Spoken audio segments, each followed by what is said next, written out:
This podcast is for general information only. It is not intended as a substitute for general healthcare services. If you have medical conditions, you need to see your doctor. Use of this information is at the user's own risk. Welcome to FitRx with Dr. Greg Dennis. Join me as we challenge the standard sick model of healthcare. This is your source for everything health, wellness, prevention, fitness, biohacking, and more.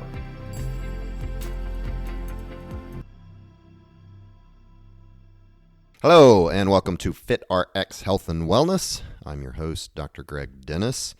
It has been a while since I have released an episode. This is actually the longest I've gone without releasing an episode. So to those who listen to me regularly, I appreciate your patience. Hopefully I am back releasing regular episodes. I've just had a lot of personal things going on, including the loss of a parent, which obviously is never fun. So just kind of took a little break, but really glad to be back. I enjoy this podcast tremendously, and I do have some guests scheduled coming up that I think you will enjoy. But today I want to talk about something that is long overdue, and that is a major shift in how women's hormone replacement therapy is viewed. So as you probably know, the FDA recently removed the black box warning on hormone replacement therapy for women. And while this may not have necessarily made huge headlines, it is a big deal. And it certainly represents a step forward, correcting what I genuinely believe has been one of the biggest medical missteps of the last several decades. So just going to be me talking today. Usually I interview a guest, but again, this is just something that's been on my mind. I actually released a blog about it on my website not too long ago. So I want to step back for a minute and try to understand, kind of how we got here with women's hormones. So the black box warning originally came from the Women's Health Initiative trial, or the WHI, which was published in the early 2000s. So this study sent shockwaves through the medical community and essentially shut down hormone replacement therapy for women overnight. But let's talk about that study for a minute, as it was deeply flawed. So several things. Number one, the average age of women in the trial was around 63 years old. Many of them were a decade or more past menopause, and this is certainly not, when hormone therapy is ideally started. Secondly, the medications used were completely different than what I use and what should be used. So what was used was synthetic hormones, not bioidentical hormones. They use conjugated equine estrogen, which is, if you don't know, derived from horse urine. They use synthetic progestins, which are not good. These are not the same hormones that are naturally produced in the female's body. Third, the results were broadly applied to all women, all hormone therapy, all delivery methods, oral, transdermal, anything, and that was just not scientifically valid. So because of that, millions of women were abruptly taken off hormones or told they should never start them. So fear replaced physiology, symptoms were dismissed, and an entire generation of women suffered needlessly. A lot of that has still kind of lingered. So there's a lot of women that just have that in their minds that hormones are bad. And unfortunately, there's still a lot of gynecologists that believe that that's just medical dogma, that hormones are bad. So why was this a failure? Well, this is what I've referred to as the crime of the century in women's health, or really just in medicine in general. So the FDA, our governing organizations, medical education have been decades behind when it comes to female hormone optimization. While men's testosterone therapy has been steadily evolving, women were essentially told just to deal with it. And unfortunately, I still get that today. Women coming from their gynecologist who have menopausal symptoms, and their gynecologists say, well, that's just normal symptoms of menopause. So hot flashes, poor sleep, brain fog, anxiety, weight gain, loss of libido, these are all framed as normal aging instead of what they actually are, which is hormone deficiency states. So the removal of the black box warning doesn't necessarily erase the damage that was done, but it does signal that we're finally moving towards science instead of fear. So timing matters on these. One of the most important concepts in hormone replacement therapy is kind of the timing hypothesis. We know that women who start hormone replacement therapy closer to the onset of menopause, either during perimenopause or early postmenopause, have the best long-term outcomes.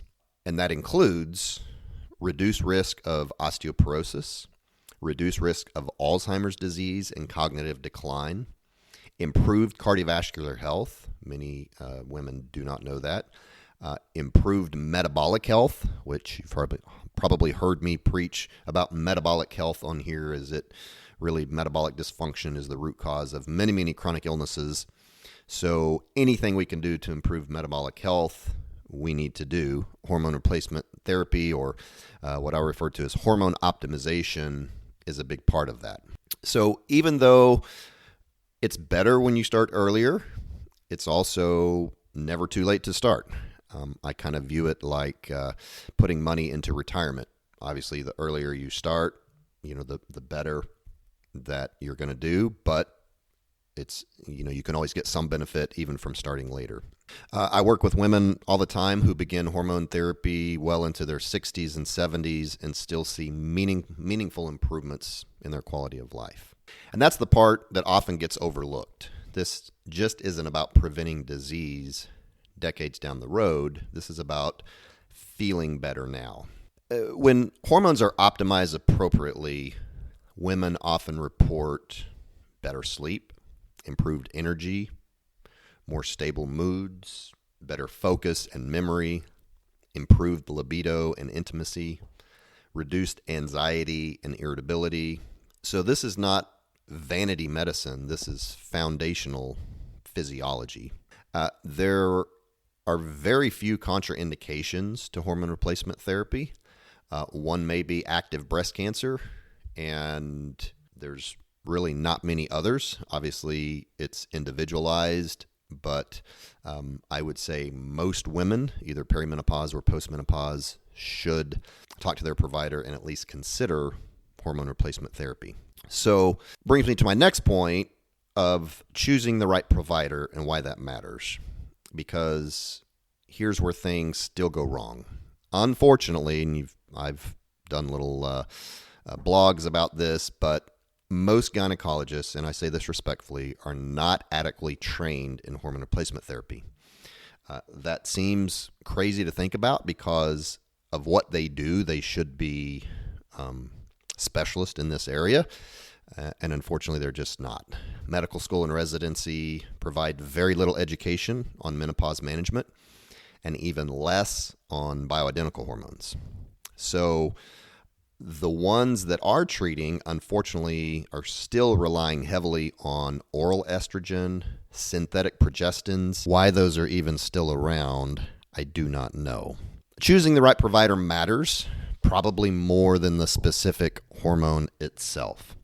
So let's talk about treatment options. And there are several ways to go about hormone optimization. And these are in no particular order.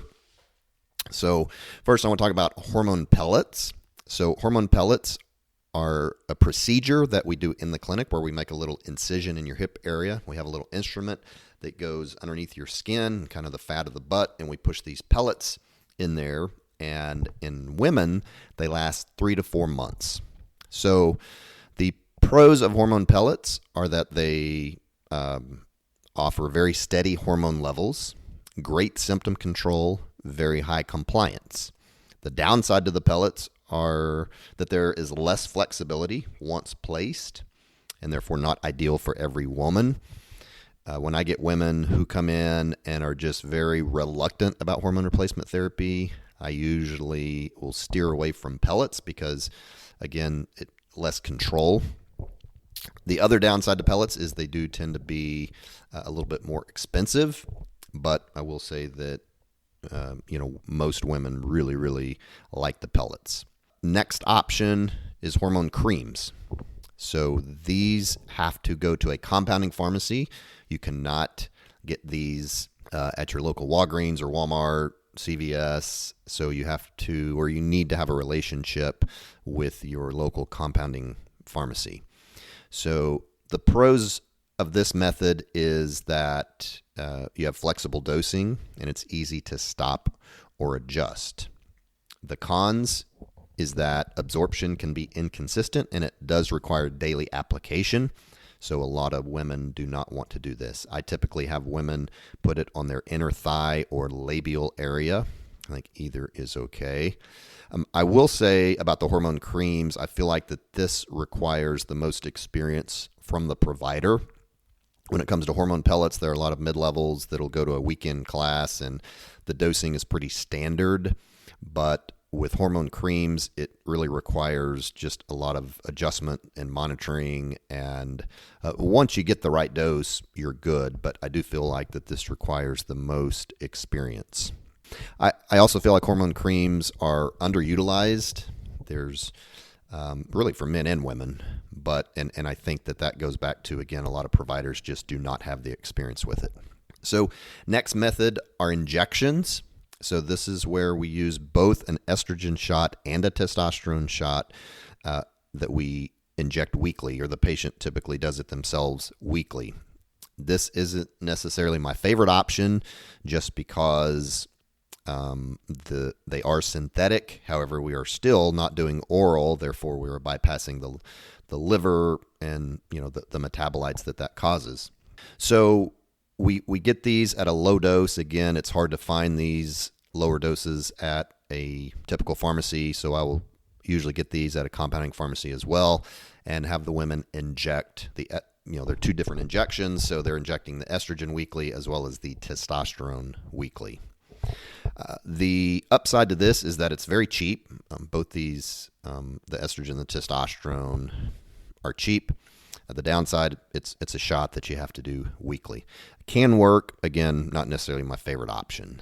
And next option are estrogen patches.